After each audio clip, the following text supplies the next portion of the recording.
Поки всі зайняті поїданням васабі, чіпсів або взагалі якимось іншими формами добровільного самознищення перед Новим роком, Ваньок, звісно, фігачить контент. Бо хто, якщо не я? Хто, як не я, найнепродажніший ігровий експерт нижніх інтернетів, підведе абсолютно об'єктивні та неупереджені підсумки 2025 року в ігровій індустрії? Хто, як не я, чесно і відкрито розполосує не якийсь там інді-бюджетний тришак, а справжню AAA-гру, яку похвалили в цьому році абсолютно всі, закинувши її в топ помийок року.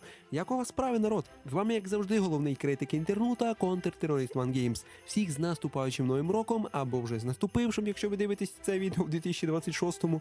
З вас лайкусики, підписюліки, дзвіночки, щоб у новий рік увійти вже підписаним і не пропускати контент, звісно, в новому році, який вам все одно не подобається, але ви його чомусь дивитесь. А тепер рекламна пауза. Стоп! Додивись до кінця. Ти ж знаєш, що далі алгоритм покаже тобі якусь нудну діч, а тут реально варте уваги. Є гра, яка зветься Regret. І якщо ти зараз подумаєш, а знову якась індюшка тупорила, то тримайся за стілець. Regret – це не чергова стрілялка і не виживання в лісі з паличкою. Це диктатура, параноя, ігри розуму. І головне, ти та троє твоїх друзів за столом, де кожен раунд хтось вилітає. Не тому, що програв у скілі, а просто тому, що всі проти всіх. І виживе тут тільки один. Кожне рішення там, як останній ковток повітря. Сказав щось не так, тебе злили. Зробив хибний хід, тебе злили. Просто був підозрілим, тебе, звісно, злили. Regret живе на підозрах і брехні. Чудово, правда? І найцікавіше, гра ще не вийшла, але ти можеш зайти в закритий плей-тест, поки двері не зачинили прямо перед твоїм носом. Хочеш впливати на правила, давати ідеї, казати, що розробники все роблять не так? Будь ласка, заходь у їхній Discord, там тих, хто хоче змінювати гру, забагато не буває. Посилання на Discord залишу в описі. І не роби вигляд, що ти це пропустиш. Додай Regret у вішліст в Steam, бо потім будеш шукати назву і не зможеш знайти. Посилання на Steam залишу в описі. Все, розпочинаємо.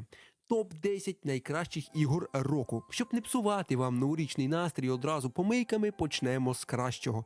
Так, у відео є тайм-коди. Так, ви можете скіпнути половину ролика, але ні, не рекомендую. Досидіть до кінця, дійсно буде цікаво подивитися на топ кращих і потім вже на топ гірших. Починаємо.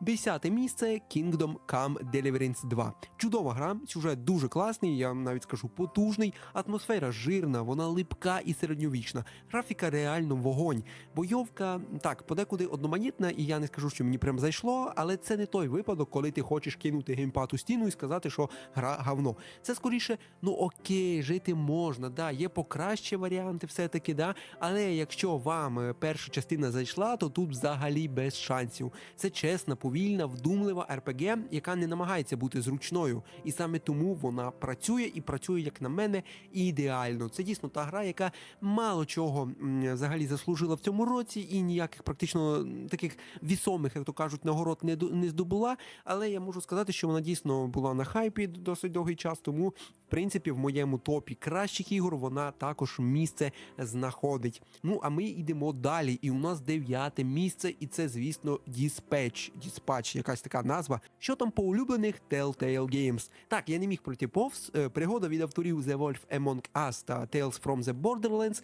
Я грав усе від них, від ходячих мерців до Бетмена і вартових галактики. Dispatch – це гра, яка тримала мене до фіналу. Пройшов її на одному диханні. Анімація шикарна, музика ідеальна, сюжет добротний, без дешевих трюків і без оцього драматизму. Оптимізація раптом дійсно адекватна. Рідкісний випадок, коли ти закінчуєш і такий, окей, другий сезон, давайте, я обов'язково пройду і, звісно, чекаю другий сезон. Я іще навіть коли не пройшов, не до кінця її дійшов, я вже хотів, звісно, гуглити, що там по другому сезону. Дуже цікава гра, дуже класне наповнення і взагалі Telltale увірвались дійсно класно після свого ось цього кризису, в який, звісно, вони побували. Але сам факт того, що в 2026 році вийде ще одна гра від них, ну, якщо вийде, надіюсь, в цей раз уже буде без переносів, The Wolf Among Us 2, і там вже буде дійсно цікаво. Ну, а поки йдемо далі, і, звісно, 8 місце – це Silent Hill F. Що там япошки з моєю улюбленою серією наробили? А наробили вони дивну, жорстку і гідну штуку. Гра зайде не всім, одразу скажу, особливо, якщо японська культура для вас це аніме і суші і нічого більше, для вас це буде дійсно не те. Бойовка кривувата місцями, як завжди, і в Silent Hill, що в тій частині в минулому році, що в цій частині в цьому році, бойовка дійсно мені не сподобалась від слова зовсім. І водночас вона напружує і дійсно дисциплінує. Потрібно моментами дійсно задумуватись над тим, який хід правильно робити. Сюжет тут сильний, як і завжди, тому моя порада проста. Бої скидуйте на мінімум, а загадки, в принципі, складні і дійсно їх на максимум. Саме по сюжету розвиватись дійсно буде вам цікаво, тому що дійсно сюжет прекрасний. Ну а Engage Plus додає контенту. Кінцівок тут кілька, гра не є довгою, це великий мінус. І так, це точно не для дітей, тому я обов'язково це скажу. Якщо вам там 16+ немає, хоча б, то не грайте, YouTube не блокуйте мені монетизацію. Гра дійсно така собі жорстока моментами, тому тут, як то кажуть, акуратно. Ну, а ми йдемо далі, і тут буде Borderlands 4. Хоч її там всюди захейтили, хто як не, я не знаю, всі хейтили її, всі критики, вона не здобула ні однієї нагороди в цьому році. Куди ж без моєї улюбленої Borderlands? Так, вона знову така ж сама, як і третя частина, як і друга частина, як і перша частина. Так, жарти все ще працюють через раз, але стріляти весело, іноді цього достатньо. І саме Borderlands для мене ніколи не була гра там про сюжет або ще про щось, вона була просто про стрілянину і про всю прикольну, як на мене, механіку. Мені дійсно вона завжди подобалась простотою своєю і ось цим мультяшним, таким, знаєте, мультяшною ось цією своєю графікою. Як для мене, це ідеальна стрілялка, ніякі CSGO навіть рядом не стоять, так то кажуть. Ідемо далі. На 6-му місці Doom The Dark Age. Я чекав Doom, чесно скажу.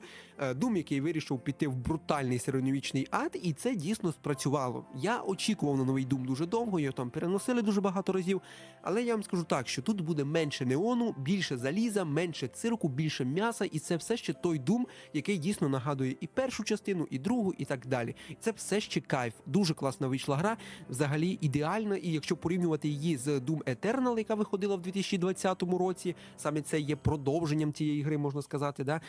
Вона дійсно вийшла набагато крутішою, ніж була Eternal. Хоча в свій час Doom Eternal мені також дуже сильно сподобалась, враховуючи те, що там був ковід, там були дійсно величезні трабли у різних компаній і студій, всі пішли в жорсткий мінус через ось цю пандемію, але ладно, це вже, як то кажуть, зовсім інша історія. Ну, а ми переходимо до 5-го місця. Ну, і тут буде Battlefield 6. Вони, уявіть собі, вони згадали, що таке справжній Battlefield. Масштаб гри величезний. Я в 2025-му, ну саме в цьому році, записував ролик про Battlefield 6 і вже тоді говорив, що це ідеальна гра.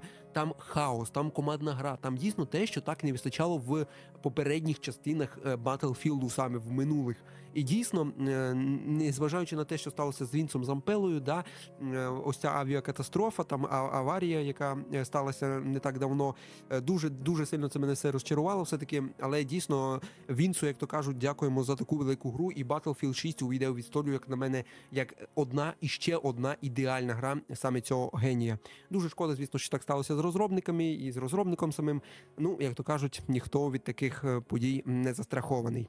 Тому ось так. Так, вона не ідеальна, я не можу сказати, що Battlefield 6 ідеальна. Ні в якому разі, але після тих років знущань, які були в минулому, це вже якийсь прогрес.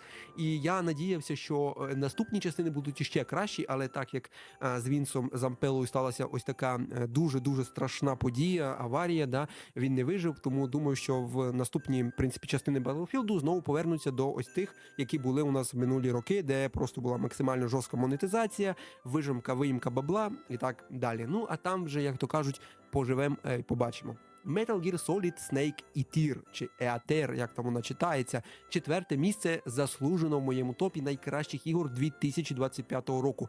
Ремейк, який поважає оригінал. А це, між іншим, рідкість, як на мене. Snake все ще легенда. І так, ця гра досі вчить тебе, як робити правильно стелс. Тому що саме Кодзима, саме в Metal Gear Solid зробив нереальний класний стелс. Мені здається, найкращий взагалі стелс, який тільки може бути в подібних іграх. І це не зрівняється ні з чим. Це просто гідний, дійсно гідний ремейк.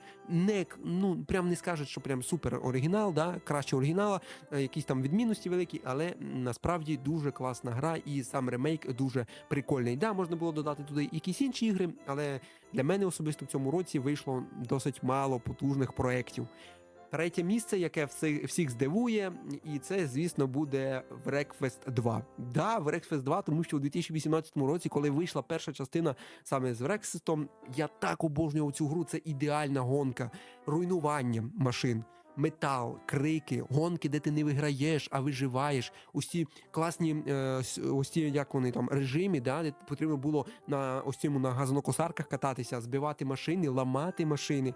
Дійсно, це ідеальні гонки, дуже класні.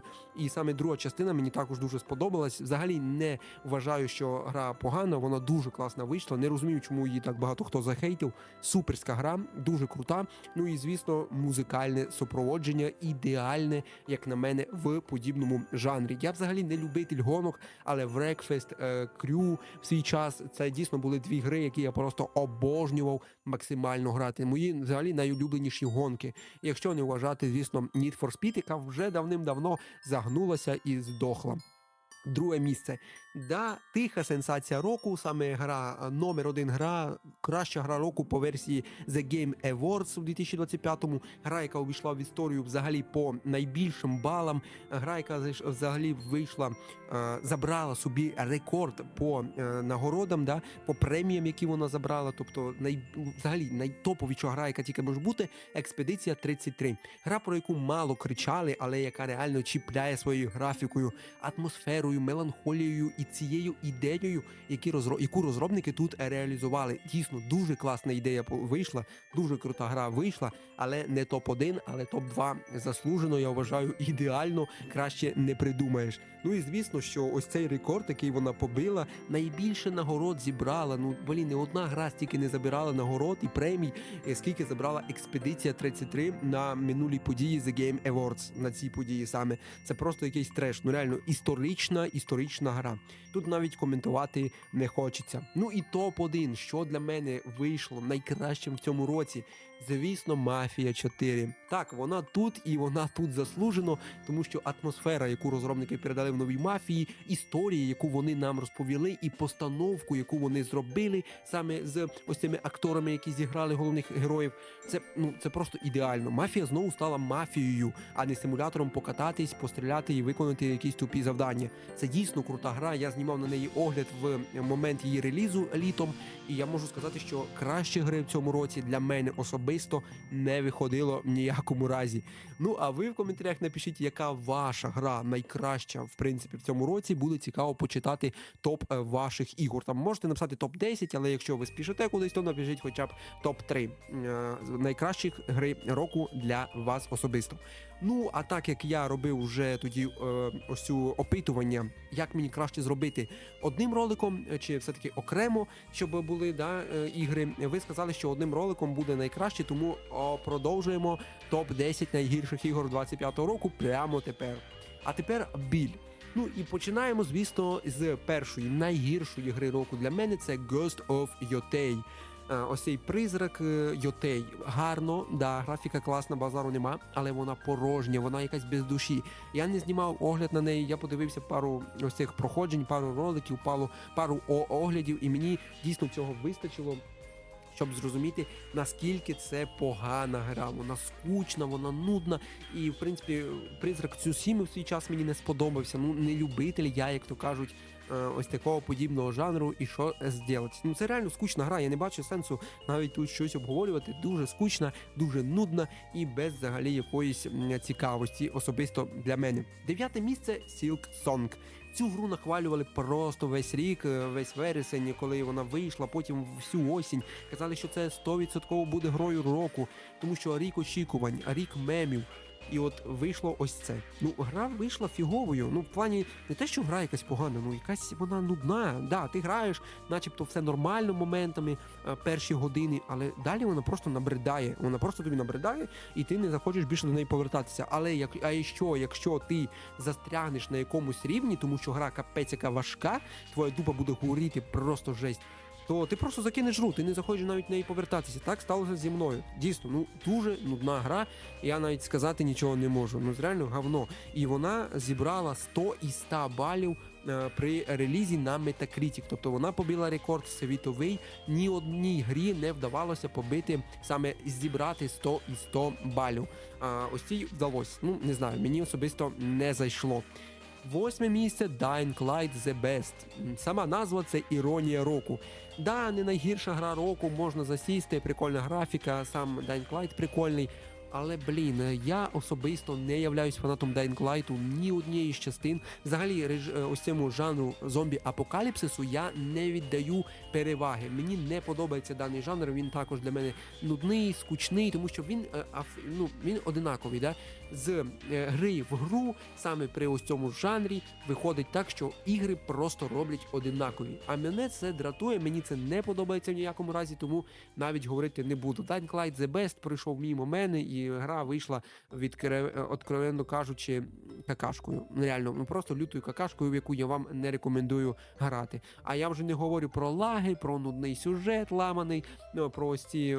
Тупо те ж саме, що було вже в 22-му, 23-му і так далі. Коротше, говніще. 7 місце — це Dead Reset, гра, на яку я особисто ставив дійсно великі очікування, дійсно великі надії. Мені здавалося, що це буде щось цікаве.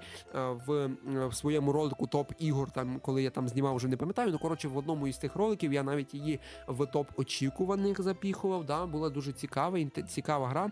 Інтересно, що з нею взагалі буде, але вона вийшла мертвою одразу при народженні. Вона не стала цікавою, вона нікому не стала потрібна. І я думаю, що Dead Reset — це реально той самий провал з цього 25-го року, про який мовчати не вартувало. 6 місце одразу Killing Floor 3, також дуже сильно очікувана мною особисто гра була, дуже багато ставив надій на неї, але вона вийшла без драйву, вона вийшла безідейною і якоюсь безсенсовою. Ти не розумієш, ти граєш і ти не розумієш, навіщо ти в це граєш, ти не розумієш, навіщо ось цей кусок кода взагалі розробники випустили. Реально, не розумієш просто.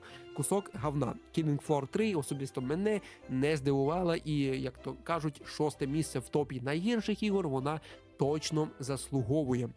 5 місце найгірших ігор 2025 року посідає Inzoi.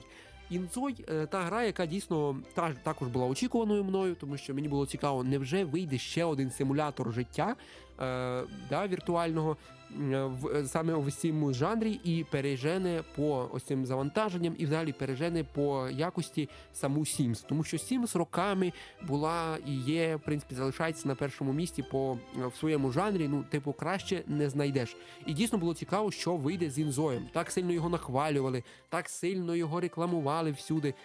І що вийшло що вийшло в ітогі? В підсумку це все милить, яскравості ніякої, освітлення в грі атас, камери немає, управління жахливе, будівництво просто біль, тобі не хочеться в цьому розбиратись. Персонажі якісь ненажерливі, готують кожен для себе, сім'я ненавидить один одного, сирість космічна, тому я думаю, що саме в Inzoi до The Sims як пішки до місяця. Неважливо, що гра ще там буде дороблятись, це лише тільки перший рік і так далі. Мені здається, що вже точно вона програла саме Сімсу в усьому, просто у всьому. І це, на жаль, не виправити. Четверте місце Death Stranding 2. Так, я сказав це. Знову ж таки, красива гра, немає слів. Я хотів записувати на неї огляд, коли вона виходила, літом чи коли, також не пам'ятаю, але пост робив на каналі. Нудна, вона самоповтор. Це той же самий Death Stranding, який виходив в 18-му році, по-моєму, чи в 20-му, коли там в 20-му. Перша частина. Це те ж саме. Це абсолютно та ж сама гра. Я не розумію, навіщо Кодзима випустив однакову гру з тією ж самою механікою, без всіляких змін. Це реально дуже скучна гра. Дуже нудна гра. Взагалі, я б назвав, мабуть, її найнуднішою взагалі в цьому році. Просто немає слів. Якщо Silksong порівнювати з нею, то Silksong хоча б важка і моментами дійсно тебе може зацікавити якийсь рівень. Тут саме нічого не змінюється. Ти пограєш годину, я тоді пограв пару годин, 2-3, і мені це так набридло, що я більше до неї так і не повернувся. Реально кусок говна. Я навіть ролик перестав записувати по неї, хоча в мене був вже накиданий огляд, я планував тоді це зробити, але гра вийшла такою нудною, що я навіть не хотів сідати за запис цього відоса. Тому Death Stranding 2 офіційно в топ-4 найгірших ігор 2025 року. Третє місце. Переходимо до бронзи найгавняних ігор 25-го року. І, звісно, тут буде Call of Duty Black Ops 7. Ще один. І ще один. Просто іще один. Ще одна Call of Duty. Боже, та ж сама Call of Duty. У мене з тими Call of Duty, господи, я стільки часу витратив на Call of Duty. У мене раніше був диск з Call of Duty з 4 частинами першими. Далі Call of Duty. Кожен рік Call of Duty. Все одне і те ж саме. Call of Duty говно. Ось саме Black Ops 7 максимально говно. Особливо мені не сподобалось те, як вони її рекламували, який там був маркетинг в неї. Да? Ви пам'ятаєте, вони казали, ми там дуже легко будемо проти Battlefield виступати, ми взагалі легко її переженемо по всьому, у нас буде якісніше, у нас буде краще. Ніфіга, я цього не помітив. Гра лагана, гра фігова, вона погано запускається, вона погано оптимізована, в неї поганий сюжет, вона сама по собі не цікава. І це тим самим та сама стрілялка, яка була в минулі роки. Тобто нічого не змінилося особливо. Call of Duty Black Ops 7 топ-3 найгірших ігор року.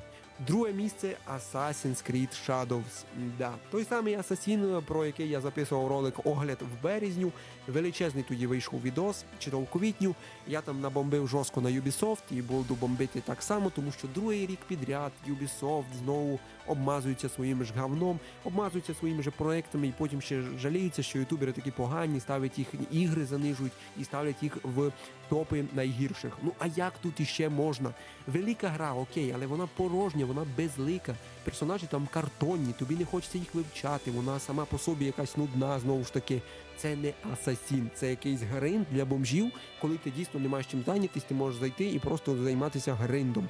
Assassin's Creed був не про це. І я про це буду пам'ятати все життя, тому Assassin's Creed Shadows особисто для мене топ-2 найгірших ігор року. Тут без варіантів. Ubisoft вже другий рік поспіль обмазується говном. Ну і перше місце, найгірша гра 2025 року, як і 2024 року, це, звісно, FIFA. Куди ж без FIFA? Це гра, яка не змінилася ні в чому, EA FC 26. Вона говно, вона просто говно. Вона подорожчала, вона стала ще дорожчою, але вона не змінилася ні в чому в іншому ніяк, абсолютно. Геймплей не змінився, сама механіка не змінилася, ось ці картонні футболісти як були картонними, так і залишилися картонними, нічого взагалі не змінилося. Ліцензій на деяких як не було, так і немає. Взагалі про EA FC 26 записував окремий відеоролик на каналі, можете його подивитись. Тупуватий футбольчик. По-інакшому я це не назву. Тупуватий футбольчик, чемпіон помийок, вже другий рік поспіль 100% буде. Мені єдине, що сподобалось, те, що вони прибрали на кінець ось ці зелені, мерзотні, вирвиочні кольори, на які я так сильно бомбив в тому році, тому що дійсно вона стала більш-менш приємною для очей, але сама гра не змінилася, і це те ж саме говно, яке вони випускають з кожним роком. Ненавиджу її всі, і робіть з цим, що хочете. І ось ці футбольчики, ось ці футболісти картонні, да, з кожним роком будуть старішати, від вас будуть гроші вижимати, як то кажуть, побільше. Просто гра чемпіон для терпіл. 2025 рік був дивним, місцями він був сильний, місцями був ганебний, і якщо щось він і довів, то це лише одне. Гарні ігри все ще можливі, але AAA компанії більше не мають імунітету. Грають дійсно інді-розробники також можуть робити набагато краще, ніж це робить, многомільярдна компанія Ubisoft. Всіх з наступаючим 2026 роком, грайте в хороше і не терпіть лайно. З вами був я, Ван Геймс, побачимось в новому році в нових відеороликах. Підписуйтесь на канал і вподобайку вліпіть, а також в коментарях напишіть свої ігри, найкращі і найгірші саме цього року. Ну і які ігри будете чекати в 26-му році, також можете написати. Ну і все. Можете оформити спонсорку і, звісно, можете іще нажати, класнути на дзвіночок, щоб нові ролики не пропустити. Пока!